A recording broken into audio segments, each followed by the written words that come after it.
नमस्कार साथियों।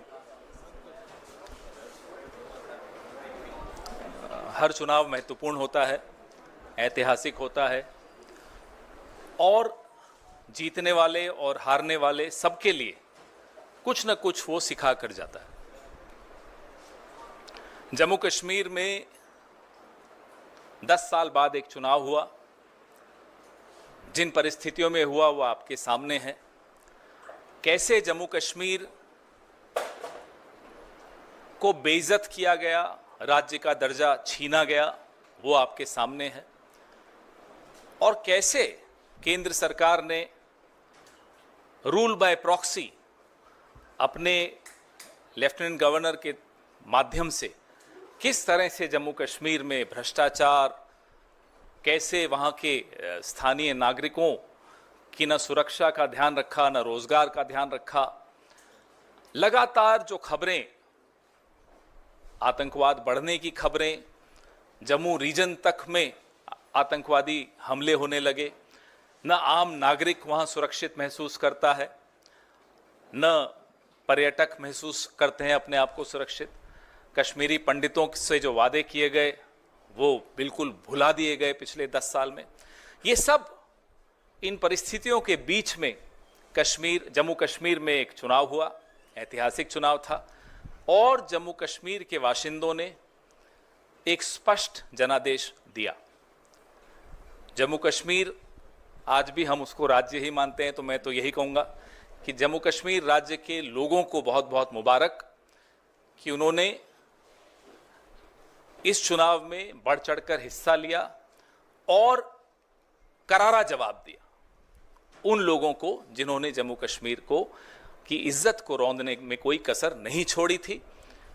जैसा कि आप सब जानते हैं, पूर्ण राज्य का दर्जा छीनकर यूनियन टेरिटरी बनाना अपने आप में अप्रत्याशित था।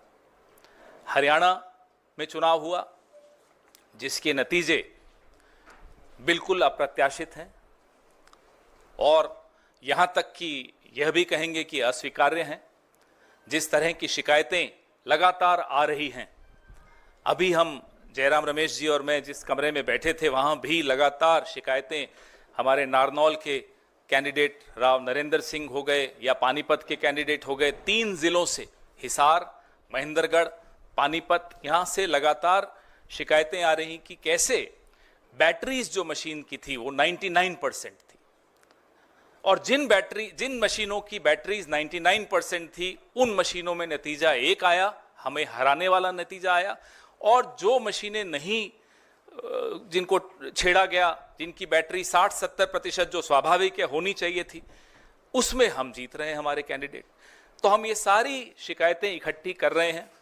हमारे कैंडिडेट्स ने वहाँ रिटर्निंग ऑफिसर्स को शिकायतें दी हैं और दे रहे हैं अभी, लेकिन आने वाले कुछ दिनों में ये सारी शिकायतें लेकर हम चुनाव आयोग में जल्दी ही जाएंगे और अपनी शिकायत वहां दर्ज कराएंगे। इस तरह का नतीजा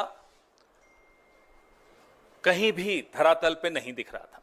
आप लोग भी गए, हम लोग भी गए, सब घूम रहे थे।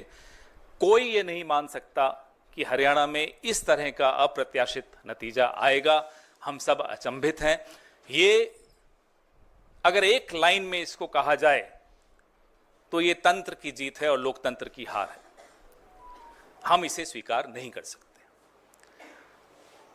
जयराम रमेश जी से मैं आग्रह करूंगा कि इस प्रेस वार्ता को आगे बढ़ाते हुए अंग्रेजी में अपनी बात रखें।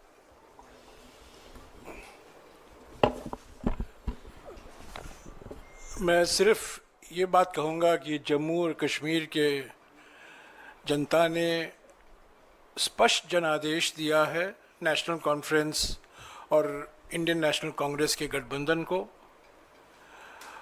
भारी बहुमत से उनको जिताया है। सरकार बनेगी, साझा कार्यक्रम होगा और पूरा प्रयास किया जाएगा। हम पीछे नहीं हटेंगे। इस गठबंधन सरकार की प्राथमिकता यूटी को फिर से पूरे राज्य का दर्जा मिलना ज़रूरी है और यही प्राथमिकता होगी। और भी मुद्दे हैं, विकास से जुड़े हुए मुद्दे हैं। साझा कार्यक्रम, दोनों पार्टियों के मैनिफेस्टो भी है, साझा कार्यक्रम भी तैयार किया जाएगा और एक पारदर्शिता से जवाबदेही और संवेदनशील सरकार ये गठबंधन जम्मू और कश्मीर की जनता को देगी। हरियाणा के संदर्भ में हमने चुनाव आयोग से आज दोपहर से लगातार शिकायत कर रहे हैं, उनसे जवाब भी आया है, उस जवाब का जवाब भी मैं दे रहा हूं और उसके बाद भी 3 या 4 जिलों से बड़े गंभीर शिकायत आए हैं। वो सब कल या परसों हम चुनाव आयोग के सामने पेश करेंगे। पर मैं फिर से दोहराना चाहता हूं, हरियाणा के चुनाव के नतीजे अप्रत्याशित हैं, आश्चर्यजनक हैं और इसको हम स्वीकार नहीं कर सकते, क्योंकि ये लोकतंत्र की हार हुई है और तंत्र की जीत हुई है। इसके ऊपर मैं आज कुछ नहीं कहूँगा। जब हम सारे शिकायत इकट्ठा करके चुनाव आयोग से समय मांगेंगे, हम उम्मीद करते हैं कि वो समय हमें मिलेगा। कल या परसों तक हम उम्मीद करते हैं कि हम चुनाव आयोग के सामने एक विस्तार से, जो अलग अलग ज़िलों से, अलग अलग असेंबली कंस्टिट्यूएंसी से शिकायतें आई हैं, कुछ आज हमने इलेक्शंस कमीशन के सामने रखा था, पर और भी हैं और बड़े गंभीर मुद्दे हैं ईवीएम को लेकर। और जिस तरीके से एक माहौल पैदा करने की प्रयास की गई, दबाव स्थानीय अधिकारियों पर लाया गया और जहां जिन जिन सीटों में हमारी हारने की कोई गुंजाइश नहीं थी, वहां हम हारे हैं। मैं समझता हूं ये नतीजा लोक भावना के खिलाफ है, जो जमीनी हकीकत है और सभी ने ये हकीकत को महसूस किया है। ये नतीजा उसके खिलाफ जाता है। I will just repeat this in English very briefly. The people of Jammu and Kashmir have given a clear, decisive, convincing mandate to the National Conference, Indian National Congress Alliance. The priority for the alliance government will be the restoration of full statehood for the Union Territory of Jammu and Kashmir. Of course, we have our manifestos, we will have a common program, and both the National Conference and the Indian National Congress are duty-bound to give a government, an administration that is responsible, responsive, accountable, and transparent to the people of Jammu and Kashmir. I just want to say that the people of Jammu and Kashmir have defeated the mischievous designs of the BJP to engineer a majority of its own.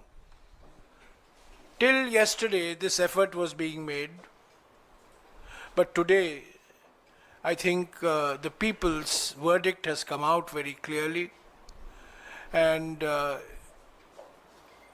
the moves of the BJP and those who were managing the elections to somehow cobble up a majority has been defeated. As far as Haryana is concerned, all afternoon I have been in touch with the Election Commission. The Election Commission has replied to my complaints. I have replied to the reply. We have received very serious complaints on the process of counting, the functioning of EVMs in at least 3 districts. In at least 3 districts. There are more that are coming in. We have spoken to our senior colleagues in Haryana, and this information is being collected. We hope to present this in a consolidated form to the Election Commission tomorrow or day after. We will seek time. But I just want to reiterate that the results in Haryana are totally unexpected, completely surprising and counterintuitive. It goes against ground reality.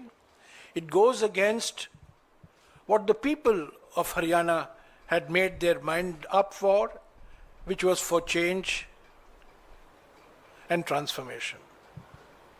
I think under these circumstances, it is not possible for us to accept the results that have been announced today. Serious questions have been raised by our candidates.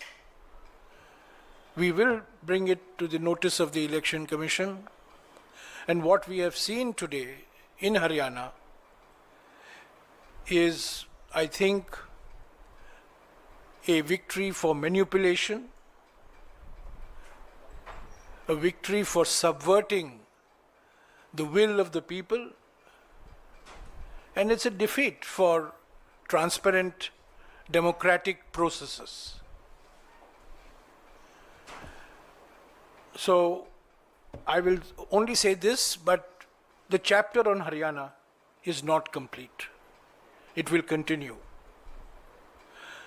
The chapter in Jammu and Kashmir, of course, there will be a coalition government. And as I said till yesterday, various attempts were being made to ensure that the majority will not come to the INC-NC coalition, but the people of Jammu and Kashmir have given a very clear mandate for this coalition government. Thank you. Sir मेरा सवाल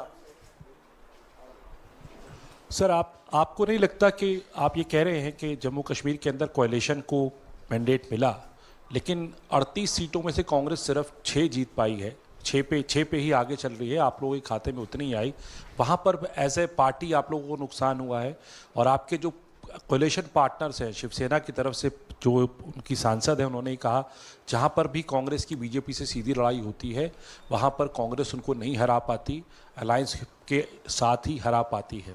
और हरियाणा में आपको लगता नहीं कि in fighting का नुकसान हुआ? 16 आपके सिटिंग विधायक जो है वो चुनाव हारे हैं, उस पर क्या कहेंगे आप? हरियाणा के बारे में जो कुछ हमें विश्लेषण करना है ज़रूर हम करेंगे, पर पहली बात हमें इलेक्शन कमीशन तक जो शिकायतें आ रही हैं अलग अलग ज़िलों से वो पहुंचाना है। हमने क्या किया, क्या नहीं किया, गलती कहाँ हुई, इसका विश्लेषण ज़रूर होगा, इस पर चिंतन ज़रूर होगा, बहस ज़रूर होगी, एक समिति का भी गठन होगा, ये प्रथा रहा है कांग्रेस पार्टी में, और सबसे बातचीत करके ही ये विश्लेषण होगा। पर अभी विश्लेषण का वक्त नहीं है। अभी सबसे महत्वपूर्ण बात ये है कि हमसे जीत छीना गया है, तंत्रों का दुरुइस्तेमाल हुआ है, दुरुपयोग हुआ है, और लोगों की जो भावना थी और सबने ये महसूस किया कि ज़मीनी हकीकत बदलाव के पक्ष में था, परिवर्तन के पक्ष में था, और आज वो परिणाम जो आया है उसको नहीं दर्शाता। तो प्राथमिकता हमारे लिए ये है, विश्लेषण ज़रूर होगा। जम्मू के बारे में जो आपने सवाल किया, मैं स्वीकारता हूँ कि हमारा प्रदर्शन जम्मू में और बेहतर होना चाहिए था। इसके भी कुछ कारण हैं, उस पर भी चिंतन होगा, विचार विमर्श ज़रूर होगा। पर महाराष्ट्र में मैं याद दिलाना चाहता हूँ कि लोकसभा चुनाव में कांग्रेस पार्टी पहले स्थान पर थी, और गठबंधन का एक धर्म होता है, जो हमारे आपस की बात होती है हम एक दूसरे से बोलते हैं, मीडिया के द्वारा हम नहीं बोलते। हम गठबंधन में हैं महाराष्ट्र में, उस गठबंधन को मजबूत करना हमारा कर्तव्य बनता है। हम कुछ नहीं कहेंगे हमारे गठबंधन के साथी दलों के बारे में, पर जो चुनाव के नतीजे आए हैं हरियाणा को लेकर, उस पर कई सवाल, गंभीर सवाल उठे हैं। उसको आगे ले चलना ईसी तक और इसी के साथ बात करना हमारा फ़र्ज़ बनता है। अगले 2-3 दिन में हम वो करेंगे और जम्मू और कश्मीर में शीघ्र ही हम उम्मीद करते हैं कि एनसी और आईएनसी गठबंधन सरकार बनेगी, एक साझा कार्यक्रम तैयार किया जाएगा और जो जनता की उम्मीदें हैं उसको पूरा करने की पूरा प्रयास करेंगे। और उसमें पहले स्थान पर जम्मू और कश्मीर को पूर्ण राज्य का दर्जा वापस लौटाना है। इसके लिए एनसी भी वचनबद्ध है और इंडियन नेशनल कांग्रेस भी वचनबद्ध है। इधर पवन ने जो कहा कि जम्मू कश्मीर में जो जो आपने फैक्टर्स गिनाए वो सब सही थे, उसके बावजूद एक लग रहा था कि आपकी clear road ahead to victory है जम्मू में, जहां पर बीजेपी बहुत डाउन एंड आउट थी। क्या ये सच है कि जो रिपोर्ट्स वहाँ से आ रही हैं कि आपका पार्टी यूनिट, आपके लीडर्स, यहाँ तक कि आपका general secretary in charge of Jammu Kashmir completely compromise थे और उन्होंने बीजेपी से सकम करके, कॉम्प्रोमाइज़ करके ये हार आपके हाथ में दी है? क्योंकि 6 सीट में ये अभी आगे हैं और कितना गिरेगी पता नहीं, या ऊपर होगी, पर ये जो सिचुएशन है जो आपने बीजेपी को विक्ट्री दी है जम्मू में, ये आपकी पार्टी के लोगों ने दी है। क्या इसे आप एग्री करेंगे? जैसा कि मैंने कहा, जीतें या हारें उस पर तुरंत प्रतिक्रिया देना ना केवल गलत होता है, वो प्रतिक्रिया सही भी नहीं होती। बिना विश्लेषण के, बिना सबसे इनपुट लिए, बिना सब कार्यकर्ताओं से बैठक करके उनके विचार जाने, मैं नहीं मानता कि इस तरह की किसी प्रतिक्रिया पर हम कोई मोहर लगा सकते हैं। सर, अरे पूछ लीजिए।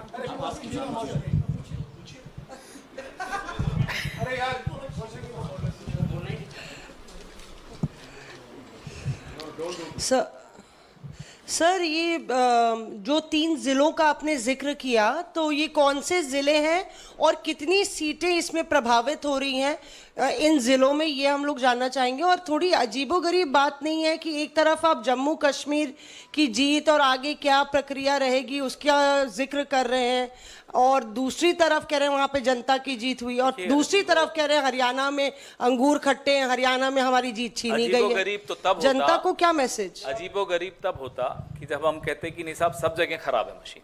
हम पूरे हरियाणा के लिए भी नहीं कह रहे कि सब जगह खराब है। हम नारनौल असेंबली का ही अगर आपको उदाहरण दें तो साफ, और ये कोई कोइंसिडेंस नहीं हो सकता, साफ सामने दिखता है, आंकड़े हैं, सब मशीनें सामने रखिए। जिन मशीनों के यूनिट की बैटरी 99% है वो मशीनें हमें हरा रही हैं। जिनकी बैटरी, और स्वाभाविक रूप से बैटरी कम होती है, 60-70% पे आई है, उसमें हम जीत रहे हैं। तो ये एक संयोग नहीं हो सकता। ना केवल नारनौल में ये बात है, पानीपत में ये बात है। आपने बोला कौन कौन से जिले, हिसार, महेंद्रगढ़, पानीपत, ये 3 में तो है, और बाकी जगहों से भी छुटपुट ऐसी शिकायतें आनी शुरू हुई हैं। रात तक जितनी भी शिकायतें इकट्ठी होंगी, कल तक जितनी इकट्ठी होंगी, फिर जैसा कि जयराम रमेश जी ने कहा, हम चुनाव आयोग तक जाएंगे। तो हमने कभी भी ऐसा नहीं कहा कि भाई पूरा ये सारी मशीनें खराब हैं। हम तो हरियाणा के लिए भी नहीं कह रहे कि सारी मशीनें खराब हैं, लेकिन जहां जहां हस्तक्षेप हुआ है वहां की बैटरी 99% है। आप मुझे बताइए, इतने दिन से मशीनें पड़ी हैं 99%, और सबकी स्टैंडर्ड, सबकी 99% कैसे हो सकती है? और जिनको नहीं छेड़ा गया उसमें कोई 60% है, कोई 70%, और ऐसा नहीं कि शिकायत दोपहर को हुई हो। मशीनें खुलने के वक्त ही हमारे कैंडिडेट ने शिकायत की थी, तब तो कोई रिजल्ट नहीं आया था। तभी राव नरेंद्र सिंह जी ने उसी वक्त शिकायत करनी शुरू कर दी थी, हमें फोन करना शुरू कर दिया था, तब रिजल्ट आना शुरू नहीं हुआ था। इनफैक्ट तब तो आप लोग बाहर जो हमें दिखा रहे थे कि रुझान हमारे पक्ष में चल रहे थे 70-71 सीट पे, तब भी हमने लिखित शिकायत हमारे राव नरेंद्र सिंह जी ने और पानीपत वाले कैंडिडेट ने करनी शुरू कर दी थी। So you said that results are not acceptable to the Congress. Could you elaborate on that? And what are the, apart from approaching the EC, will you also take legal recourse? What do you exactly mean when you say that it is not acceptable to you? Well, in response to जो मौसमी ने सवाल किया था, कितने सीटों का सवाल है, हमारा अनुमान है कि 12-14 सीटें ऐसे हैं जहां गंभीर, इससे भी ज़्यादा हो सकती हैं, पर पहला लिस्ट जो हमने तैयार किया है 12 या 14 सीटें ऐसे हैं जहां गंभीर सवाल उठाए गए हैं उम्मीदवारों द्वारा। तो ये कल ही बता पाएंगे फाइनल कितने सीटें हैं, पर आज मैं बता सकता हूं 12 से 14 सीटें पर गंभीर सवाल उठते हैं। The reason why, we are not accepting it is because not only is it surprising, not only is it unexpected, but there are serious issues that have been raised on the integrity of the counting process, of the functioning of the EVMs, in at least 4 districts, as my colleague has already identified, in which about 12 to 14 constituencies are involved. It could be more. We will have the final list tomorrow. We'll share it with you. We will be going to the Election Commission. The Election Commission is our first stop. We have to go to the Election Commission. It's a constitutional body. It's an independent body. We expect it to function constitutionally and independently. And so we will be seeking time from them. We hope to get time from them. We hope to submit our list of detailed complaints to them, and then afterwards whatever is required to be done will be done. But as of today, we cannot accept the fact that the results reflect the proper functioning of our democratic system. There are serious questions on the integrity of the instruments of the system, namely the EVM, and also the extraordinary pressure that has been brought to bear on local administration officials. Remember, Haryana has been a double-engine government, so it's a double-engine pressure. It's a pressure from the state government and a pressure from the union government as well. So there was an environment in which people have lost by 200 votes, 300 votes, 50 votes. People who were leading, who had healthy leading margins, have ended up losing by 100, 200, 250 votes. This can be explained only by manipulation and pressure.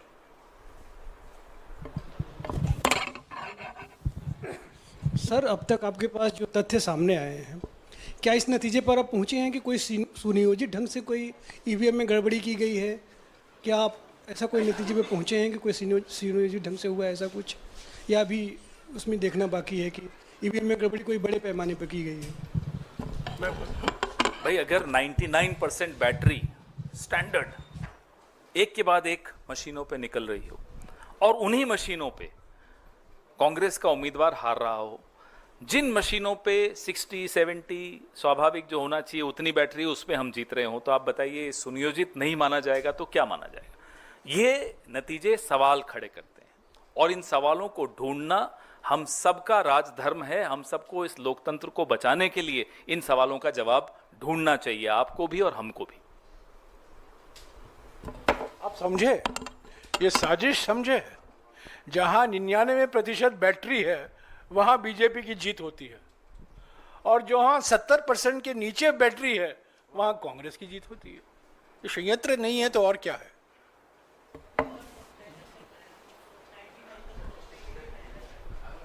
हाँ जी, 2 राज्यों के चुनाव हो जाने के बाद अब नहीं, अभी इन 2 राज्यों तक ही सीमित रखिएगा। नहीं, 2 राज्यों के बाद मैं उसी पे सवाल कर रहा हूँ। 2 राज्यों के चुनाव हो जाने के बाद परिणाम भी आ गए हैं, तो ईवीएम को लेकर के क्या मत है आपके? यही तो बात कर रहे हैं हम लोग। चलिए, और कोई सवाल? हाँ जी,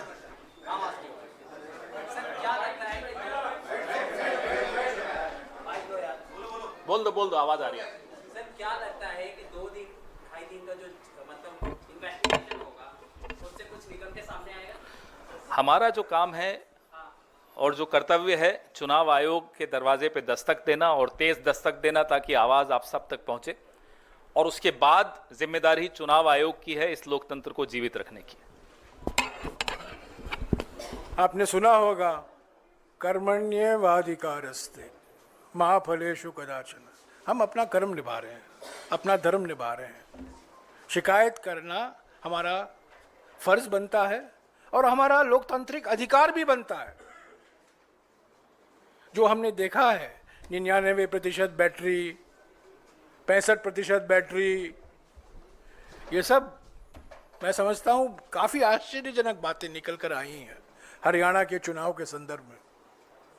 और मैं फिर दोहराना चाहता हूँ, ये आश्चर्यजनक नतीजे हैं, अप्रत्याशित नतीजे हैं और लोगों की भावना के खिलाफ ये नतीजे हैं। जो माहौल था, जो ज़मीनी हकीकत था, उस माहौल के खिलाफ है। मैं समझता हूँ बीजेपी भी नहीं उम्मीद करती थी कि वो हरियाणा जीतने वाले हैं। जितवाया गया, जीते नहीं है, जितवाया गया। हाँ, Sir, talking about Jammu Kashmir, one thing that has been the constant demand of National Conference is the restoration of Article 370. What will the Congress stand beyond that? Will the Congress support over there? Because the mandate that has come, it has come specifically for the National Conference, and this is one of their demands. So what will the Congress stand beyond Article 370 now? For the Indian National Congress and an alliance with the National Congress. The political atmosphere in J&K was transformed after the Bharat Jodo Yatra. And that transformation had an effect on all political parties which were seen to be aligned with the Indian National Congress. So let's not underestimate the importance of the role of the Indian National Congress. The National Conference has scored a handsome victory. And we congratulate the National Congress. They are our ally. But to say that the Indian National Congress has not had a role in the transformation in the political environment in J&K in the last 2 years flies in the face of reality. The Bharat Jodo Yatra was a transformational movement as far as the politics of J&K is concerned. We should never minimize or underestimate the achievement of Mr. Rahul Gandhi in Jammu and Kashmir particularly, both in Jammu as well as in Kashmir. Our priority, you asked the question, our priority immediately, Mr. Gandhi has already said this in his election campaign, the Congress president has said it in his election campaign. Our immediate priority is to restore full statehood to Jammu and Kashmir. It was downgraded to the status of a UT 5 years ago. It's never happened before in Indian history. It should not happen. But restoration of full statehood status and giving a democratically elected chief minister and his council of ministers full constitutional authority is our priority. We don't want an alliance government to be at the beck and call of the LG. The LG cannot run Jammu and Kashmir anymore. Jammu and Kashmir has to be run by this democratically elected government.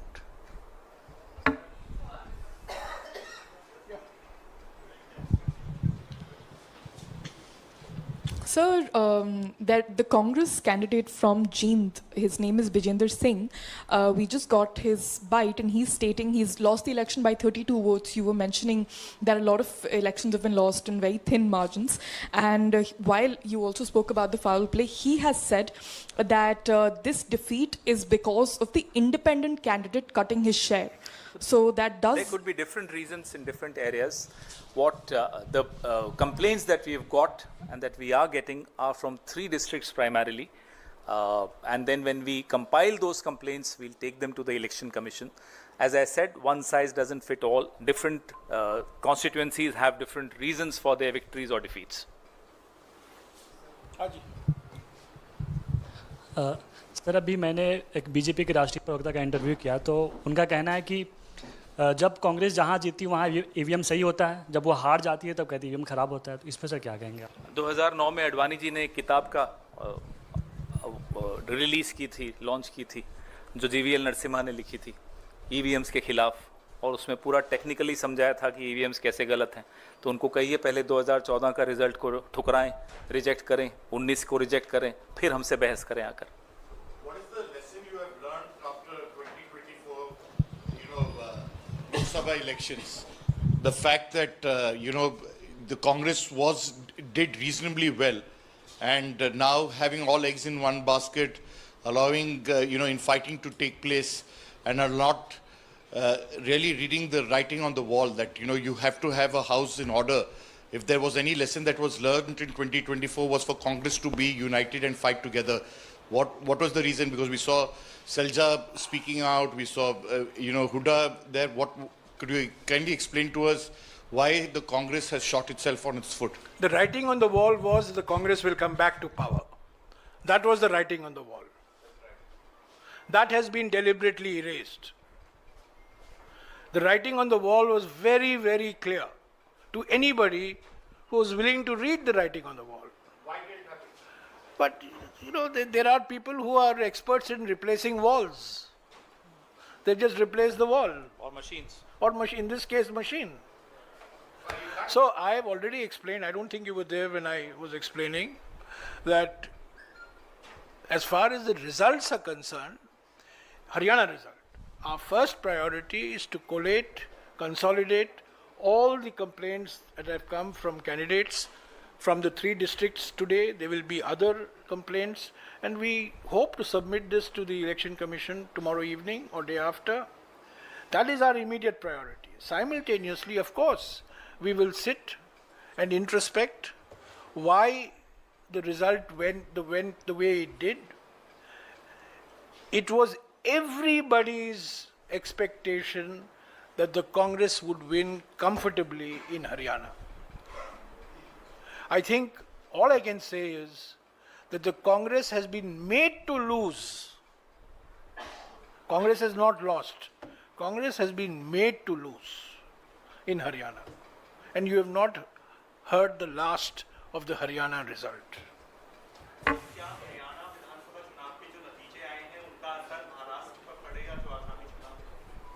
Lok Sabha में हरियाणा में आपने देखा हमारी कैसी अच्छी performance रही। कभी भी किसी एक नतीजे को दूसरे नतीजे से तुलना नहीं करनी चाहिए। यही हम सीखे हैं पिछले 20-25 साल। बिल्कुल नहीं, जोश बढ़ गया है। हमारे कार्यकर्ताओं में रोष भी है, गुस्सा भी है, और हमारे समर्थकों में भी पूरा रोष है।